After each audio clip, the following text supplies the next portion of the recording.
കൊല്ലത്ത് ആര് വേണം ഒരു ആലോചന വന്നപ്പോഴാണ് ഈ പറയുന്ന അവരുടെ രാഷ്ട്രീയ ചാണക്യന്മാരുടെ ഒരു തീരുമാനമാണെന്നാണ് പറയുന്നത്.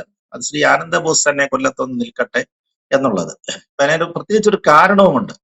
അവിടെ കൊല്ലം കോർപ്പറേഷൻ എന്ന് പറഞ്ഞാൽ കൊല്ലം നിയമസഭാ മണ്ഡലത്തിൽ പല ഭാഗങ്ങളും അത് ചേർന്ന് വരുന്നുണ്ട്. അവിടെ ഏതാണ്ട് 15ഓളം ഡിവിഷനുകളിൽ BJPക്ക് പ്രതിനിധികളായിട്ടുണ്ടെന്നാണ്. 15ഓളം 14-15 സീറ്റുകളിൽ BJPയുടെ വിജയിച്ചിട്ടുണ്ട്. അപ്പൊ വളരെ വലിയ മാറ്റമാണ്. കൊല്ലം കോർപ്പറേഷനിൽ വലിയൊരു മാറ്റമാണ്. കൊല്ലം കോർപ്പറേഷൻ അല്ലെങ്കിൽ തന്നെ വലിയ രാഷ്ട്രീയ മാറ്റം സംഭവിച്ചു കഴിഞ്ഞിരിക്കുകയാണ്. അപ്പൊ BJPക്ക് വലിയ ജനകീയ അടിത്തറ അവിടെ ഉണ്ടായിരിക്കുന്നു. അപ്പൊ അത് മൊബിലൈസ് ചെയ്യണമെന്നുണ്ടെങ്കിൽ, അത് കൂട്ടിച്ചേർത്തുകൊണ്ട് പോകണമെന്നുണ്ടെങ്കിൽ ഒരു പക്ഷെങ്കിൽ ആനന്ദബോസിനെ പോലെയുള്ള ഒരാള് ഒക്കെ അവിടെ വന്നു കഴിഞ്ഞാൽ അതിന് വലിയ സ്വാധീനം ഉണ്ടാക്കാൻ കഴിയുമെന്നാണ്. ഇപ്പൊ കഴിഞ്ഞ തെരഞ്ഞെടുപ്പിലാണെന്നുണ്ടെങ്കിൽ സിനിമാ നടൻ കൂടിയായ ശ്രീ M. മുകേഷ് ആയിരുന്നു അവിടുത്തെ വിജയിച്ചിരുന്നത്. 2021 കൊല്ലം അസംബ്ലി മണ്ഡലത്തിൽ അദ്ദേഹമാണ് വിജയിച്ചത്. ഇടതുപക്ഷത്തിന്റെ സ്വതന്ത്ര സ്ഥാനാർത്ഥിയായിട്ടാണ് മുകേഷ് മത്സരിച്ചത്. സിനിമാ നടൻ എന്നുള്ള ഇമേജ് ഉണ്ടായിരുന്നു.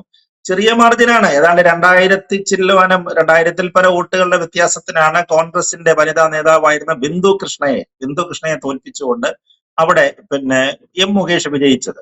അപ്പൊ ആ സമയത്ത് BJPയുടെ ഒരു സ്ഥാനാർത്ഥി ഉണ്ടായിരുന്നു. അദ്ദേഹത്തിന് 10%, മൊത്തത്തിൽ 10%, 15,000 വോട്ടുകളാണ് BJPയുടെ സ്ഥാനാർത്ഥിക്ക് അവിടെ കിട്ടുന്നത്. വലിയ തെരഞ്ഞെടുപ്പുള്ള നേതാവൊന്നും ആയിരുന്നില്ല അവിടെ അന്ന് മത്സരിച്ചിരുന്നത്. പക്ഷെ ഇപ്രാവശ്യം അങ്ങനെയല്ല. BJPയെ സംബന്ധിച്ചിടത്തോളം കൊല്ലം സീറ്റ് അവർ വളരെ കാര്യമായി ശ്രദ്ധിക്കുകയാണ്. പ്രത്യേകിച്ച് 15 ഇത്രയും ഡിവിഷനുകള് കോർപ്പറേഷനിലടക്കം മറ്റു പല പഞ്ചായത്തുകളിലും സ്വാധീനം വർദ്ധിപ്പിച്ചത് കൊണ്ട് ഒന്ന് അവിടെ മത്സരിച്ച് നോക്കിയാലോ. അതിന് മറ്റൊരു കാരണം എന്ന് പറഞ്ഞാൽ മുകേഷ് മത്സരിക്കുന്നില്ല. LDFന്റെ സ്ഥാനാർത്ഥി മുകേഷ് അല്ലെന്നാണ് ഏതാണ്ട് ഒരു തീരുമാനം വന്നു കഴിഞ്ഞു. മുകേഷിന് ഇപ്രാവശ്യം സീറ്റില്ല. പല കാരണങ്ങൾ പലതുണ്ട്, നമുക്ക് എല്ലാവർക്കും അറിയാവുന്ന പല കാരണങ്ങളുണ്ട്. അതുകൊണ്ട് മുകേഷ് മത്സരിക്കേണ്ട എന്നുള്ളതാണ് തീരുമാനം. കോൺഗ്രസിന്റെ സ്ഥാനാർത്ഥി, UDFന്റെ സ്ഥാനാർത്ഥി ബിന്ദു കൃഷ്ണ തന്നെയാണെന്നാണ് പറയുന്നത്. LDFിലേക്ക് ഇപ്പോഴിവിടെ CI2ന്റെ ഒരു പ്രമുഖ നേതാവ് ജയമോഹൻ, അങ്ങനെ എന്തോ ഒരു നേതാവ്, അത് ജയമോഹൻ ആണെന്ന് തോന്നുന്നു. അദ്ദേഹമാണ് അവിടെ സ്ഥാനാർത്ഥിയായിട്ട് വരാൻ പോകുന്നെന്ന് പറയുന്നു.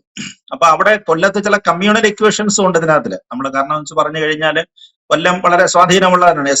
ഹിന്ദു സമുദായത്തിന് വളരെ സ്വാധീനമുള്ള മണ്ഡലമാണ്. പ്രത്യേകിച്ച് SNDP യോഗത്തിനും നല്ല സ്വാധീനമുണ്ട്. NSSനും ഒക്കെ വലിയ സ്വാധീനമുള്ള ഒരു മണ്ഡലമാണ് കൊല്ലം അസംബ്ലി മണ്ഡലം എന്ന് പറയുന്നത്.